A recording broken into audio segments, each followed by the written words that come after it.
que somos 5 o 6. Luego diréis que somos 5 o 6. Luego diréis que somos 5 o 6. Luego diréis que somos 5 o 6. Seguimos fuertes, ahora armando follón y no vamos a parar. Nuestra intención es no parar. Cada vez iremos pensando qué movilización hay que hacer, pero hay que armar follón porque queremos soluciones definitivas y las queremos y no vamos a parar porque estamos luchando contra el mercado de la droga y hemos parado aquí para que se nos oiga.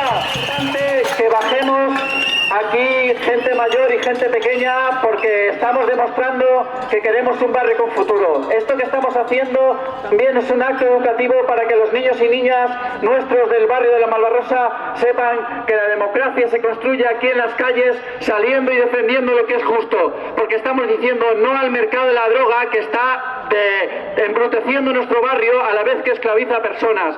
El mercado de la droga es uno de los grandes mercados junto a la trata de blancas y junto al mercado de armas que está machacando a la humanidad. Y eso está pasando en barrios como este, como el de la Malvarrosa. Pero aquí no lo vamos a consentir porque nosotros somos un barrio combativo y vamos a decir que no y queremos un plan de verdad y ya. Es una cadena humana que ocupe, pues según asistentes, pues todo lo larga que pueda ser.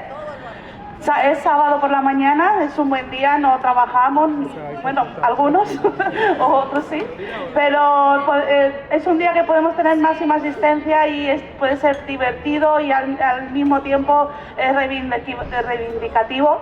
Y nada, el día 30 hay una reunión en la asociación, es abierta, ¿verdad?